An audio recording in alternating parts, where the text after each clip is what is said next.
Hi and welcome to another session with the Phoneix car. This time we will do a little bit more of a deep dive after the first impressions.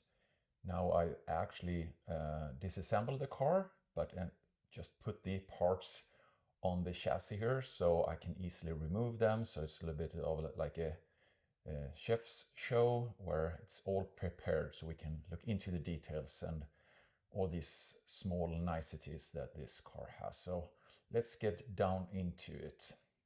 And let's just focus in on the middle here again. I think it's easy to start here. We have the tank, as I said, nothing thrilling about it. It's a tank, but it's very, kind of boxy looking.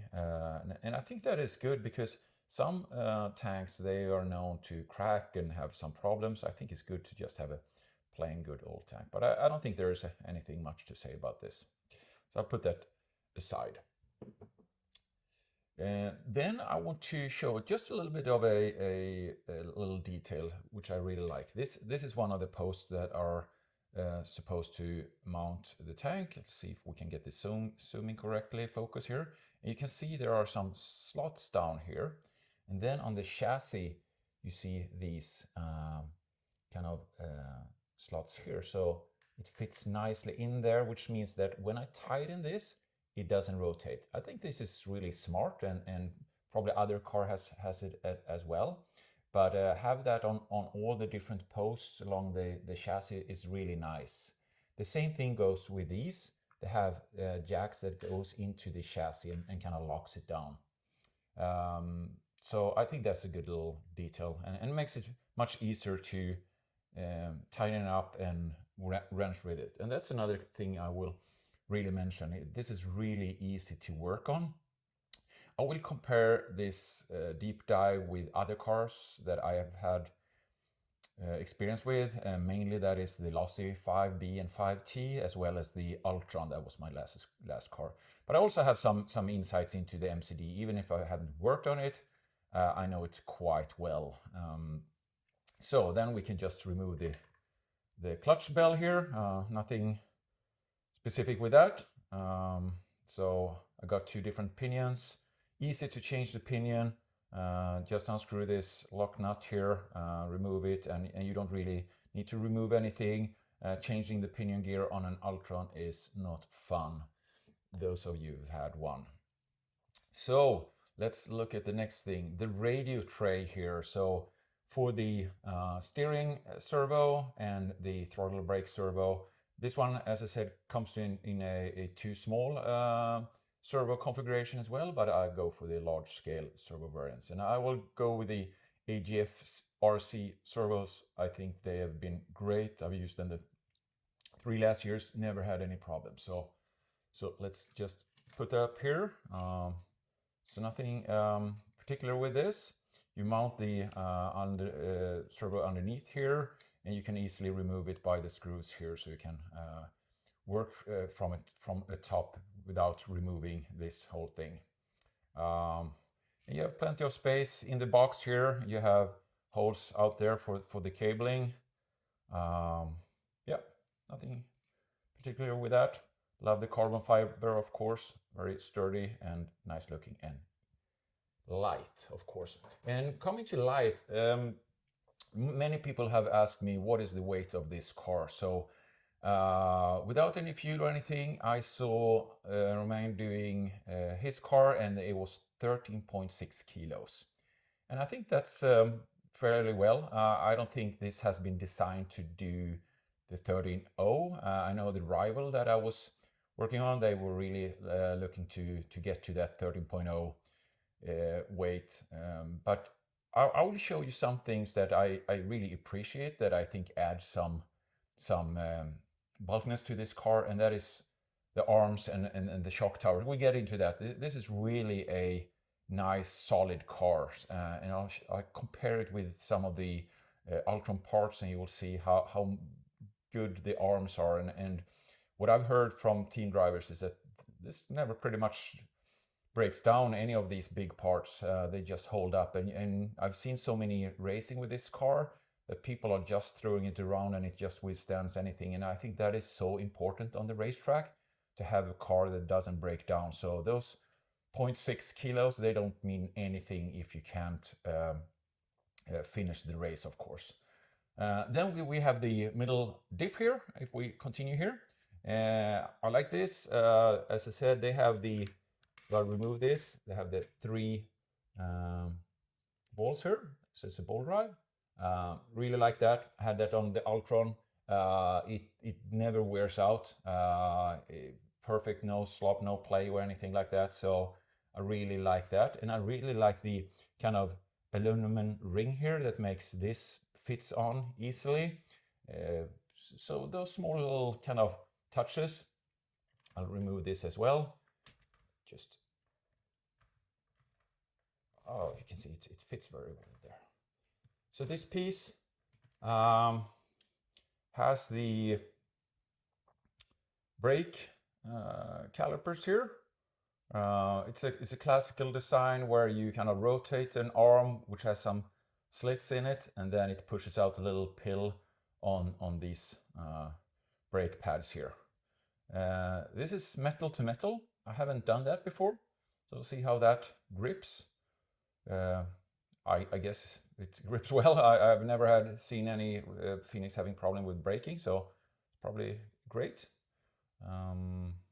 Yeah, nothing particular here more than these goes under on the downside here. Usually on MCD and Lossy they are on the top of the plate here, so that hides that away. I like that, and you know, keeps weight down low to the chassis. That's good. I filled this up with oil now, so I put 100k in the mid. Nothing particular with the diff. I open it up. It uses the Lossy gears, I think. At least they are compatible. It might not be the Lossy, it might be another manufacturer, but they are the same dimension. So I can probably use some of my old spares diff gears. So nice looking solid piece. And this is great because you can also, yeah, this is another thing. So you loosen these 4 screws and you lift this plate, and then you can just lift the diff right up. So that's a really nice feature. I like when everything is easily accessible and you know, you can quickly change the diff or work on it. In Sweden, we usually have 3-4 heats, so there's very little time between the heats to do maintenance on your car. So it's super important to be able to quickly remove and get into things. And underneath it's 4 screws into the chassis and you get this whole thing out. Great. Let's put this aside over here. Let's continue to the front. So here we have a pretty, you know, standard looking design with this brace here, and you have supporting brace over here. Again, as you see, there's a kind of a, call that a slit or something in the chassis, and then you have that underneath on this one as well. So it kind of tucks in there very good. So it's not just the screws that holds it, it's also this thing that makes it a little bit better distributing the force to the chassis. And then the steering rack here, also pretty standard looking. You have the Ackerman settings here. That's nice to have. So you can control kind of how the car steers into the corner, out of the corners. Work with that. So, and you have the service saver over here. You have this thing underneath here to adjust the tension of this service saver. So I'll remove this part as well. Comes out like this. Everything is very nice, you know, ball bearings, of course, very solid, no play, just great. Put that over here. Look at this. Now we have a little bit of a less crowded car to work on and look at, and even the side pods. Why don't we just remove them? So these are MCD side pods. So just regular side pods. I don't know if they have any plans to do their own branding. Doesn't matter. This is not what's going to make your race or not. So this works great.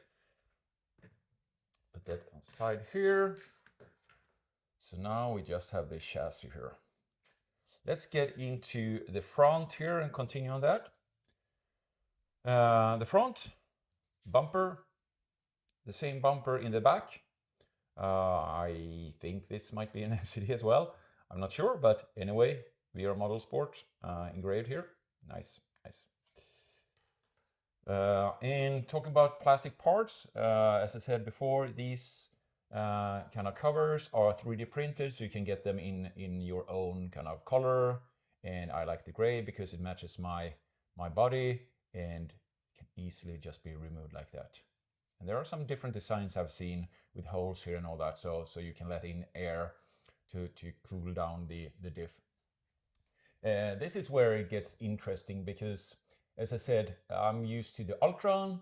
I also talked to Laurent, the designer of this car, and I have to give him a lot of good props here because he's done a great job designing this car, taking inspiration from different brands.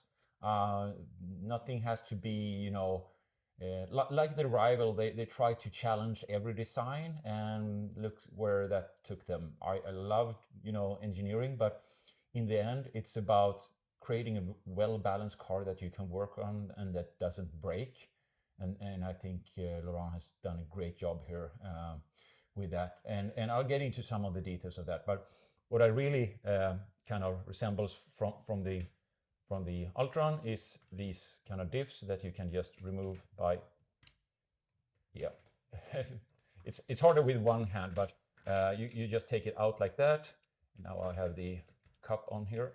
Let's see if I can just remove that. Yes. So this is a diff. So yeah, look a little bit like the Ultron, but I have to say it's all just better fit, better finish, better, you know, improved on the design, made it easier. This was super easy to get in and out. Ultron was a little bit harder. Again, Connie, look at that. So put the name on the diff itself, and it also says so front here, so I know this is the front diff. So if I change oils, I don't mix them up. Those little small details is what makes everything. Put that aside, and this is very clever. So here you have kind of the whole front shock tower diff mount in one piece, and I can just grab that and remove it. Underneath, 6 screws, and the other things just stays with the chassis. That was not how it was done with Ultron. And now to the next smart thing. These towers, if we call them towers or support braces or something, they are all the same on the left, right hand side and in the rear. These are all for the same piece, the same design. So you can just buy one of those spares and you can replace it wherever on that car. That's brilliant. And I heard from Laurent that took him a while to really figure out the geometry and get that to work, both in the front and in the back. But thank you for those things. That makes us as drivers happy and owners of this car. So the shock tower, nothing particular here. You have 6 holes here, down here for the upper arm. You have 5 holes up here. Let's see the thickness of most of the aluminum parts are, this is 7, this is 8, and we'll get to the back in a while, and we'll get into the details there. Now I'm going to check the arms here. So the arms, if you can see, 10 and a half, I think, even, or something like that. Yep. And then you have a thicker part here, which is 15, where the shocks are. So these arms are really beefy, so they can really hold up for hard hits, because that's usually, you know, you hit the front tire in something in a corner, or you know, in high speed corner or something, or in a straight. So it's important that the front really is sturdy. And compare that with the the Ultron. Now I'm going to bring in some Ultron parts here that I have on the side. You can just put it side to side and you can see the difference in how much material you have on the arms here and kind of support braces. This is much lighter, of course, but this one also can break much more easily. Actually, to be honest, I haven't broken any of these on the front on the Ultron, so I have to say that. But in the rear, this one is an old one. You can see this is a typical breaking point on the Ultron in this one. And it's so, you know, flimsy here. Why didn't they use more material here? And instead here you have, you know, this won't break. I love that. So I'd rather take a couple of extra grams to have a car that holds up. I know that on early prototypes, some people said, you know, some of these were. So I think actually they've done these bulkier than they were in the first versions. But really nice, really nice. So on to the next thing here. So the C-hub, as I said, these are symmetrical as well. So you can put them on left or right hand side and then you mount these afterwards. And just, you know, there's no play or anything here. So it's so smooth. Love it. Feels like it's really going to hold up well. So we can remove this part. And you can see how that fits. Oh yeah, and here we can see a little bit more on these kind of angled gears. It's not really visible that well here, but you can see it on the gear there. They are, I don't know what they're called.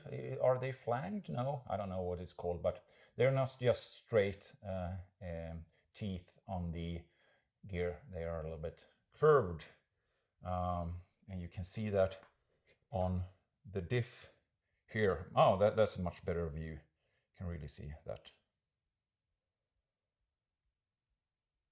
Makes it smoother. You have a little more also kind of material where they meet each other, the teeth, so it doesn't wear out as quickly. And then you have this thing, and yes, and this is something I can show you. You can now we have 4 spaces here and 2 spaces here. Each spacer is a millimeter, so that means that you can really move like 6 spacers there or 6 spaces on that side, or you can really adjust this. So kind of the total length wheelbase of the car. And then you can move this up and you get the whole thing out. Oh, that gets messy. Put that on the side. Now the front is gone, the mid is gone. Now onto the back. So what do we have here? So first of all, 2 supporting braces here. Nice. We have the wing up here. So that, as I said before, it's really high up to catch the wind. This is also an MCD wing, but I also know that VRmodelsport has their own wings in different colors. So I might try one of those as well and see if there's any difference. But I kind of like the Phoneix mount here. And this mounts on top of the shock tower here. So you can remove that. You can change the angle of this. Good. Put that over here. Then we have kind of the same design in the back and as in the front. So, you know, makes sense. I have this cover. This is exactly the same piece as in the front. Again, you know, symmetrical designs make it easy to maintain and work on. You don't have to have that many spares. The same back bumper here as in the front. Again, good. Here's the diff. It's exactly the same. You can just pull it out. I won't do it because it's kind of tricky to do it with one hand, or I do it. Otherwise, I'll destroy kind of the thing. Oh, I just moved this whole thing. So the same thing as in the front goes with you, just like that. This one in the rear, the rear shock tower, I think, is a little bit thicker. See that we had 7 in the front and we have 8 in the back. So thicker, you know, you have the wing there. It will take some more forces probably when going around. That's probably why they did that. And I also like that. I like the extra millimeter there to hold it up, because otherwise, this is what happens. This is my Ultron. Look at that. It's bent. In the Euros quarterfinal last year, I actually broke one right there, and I couldn't continue. So as I said, broken part, you can't finish the race. So I'd rather have a car that holds up than something that is, you know, just light. It doesn't matter. And again, you can see and compare the kind of geometry between these two. So I said the Phoneix is a little bit not as wide, but you know, it's not a big difference. But so it's interesting to kind of compare them. But like this, you see, this thing is all in one part where we have these holes. Here we have 2 parts, one which within, and then you had another part which had the holes for the upper arm. So just less parts, easier to work on. That's how you want it, right? And again, as I said, this is so close to an 8 scale car. So those of you who race that, you will just recognize it a lot. So let's put these side by side, the rear arms. So the Ultron arms are definitely longer, as you can see. Ultron has always been known for having ridiculously droop if you want to take really big holes. Well, we have them in Sweden, so it's good to be able to have big droop in Sweden. But the Phoneix doesn't have has a good droop as well, so that's not a problem. Usually you never want to go extreme anyway. But you can again see, look at the different designs. I mean, these are very tiny and you know, thin, and look at this cross brace here. So this holds up any day. Roman told me, you know, you don't really need to have spars, but I bought one front and one rear, and as I said, they're symmetrical, so you can use them on either side. So perfect. The same thing here. You have the spacers on each side, so you can change the hub. You have spacers here and here, so you can move that as well. So yep, those are your kind of adjustment options. And also these, I love that when you have these as support in the chassis for the droop screws. On the Ultron, aluminum of course wears out after a while, and there's screw just ate into the chassis, and all of a sudden you can't actually control the droop. So I'll remove this as well. And you can see these small holes here, so you put them right there. And there you have it. An empty chassis with all the parts just scattered around. It's kind of a beautiful view, isn't it? And then I think we mentioned this last time as well.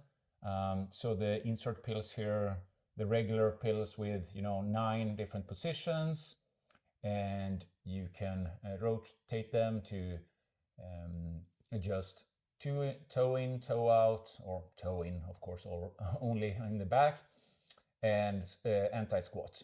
So that's what you do with those. You have the same in the front. And lastly, the last thing we're going to take a look at are the shocks. So really nice looking pieces. Again, it's just, all the parts are just so beautiful to look at. I don't know, maybe I'm geeking out on these type of things, but you know, this is super light. Just like, looks how pretty it is. And then let's take a look inside. So this is the stand, right? So I was able to put the diffs here when I was filling them up with oil. And then you can put the shock caps here nicely. So you have bleeding screws here, you can see.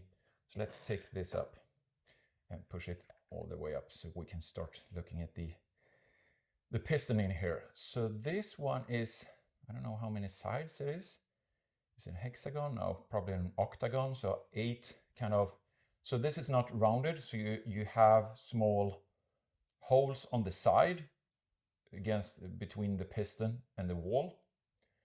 And it looks like it has a lot of holes in it, but these holes are just markings. They are not pre-drilled. So this piston right now has no holes.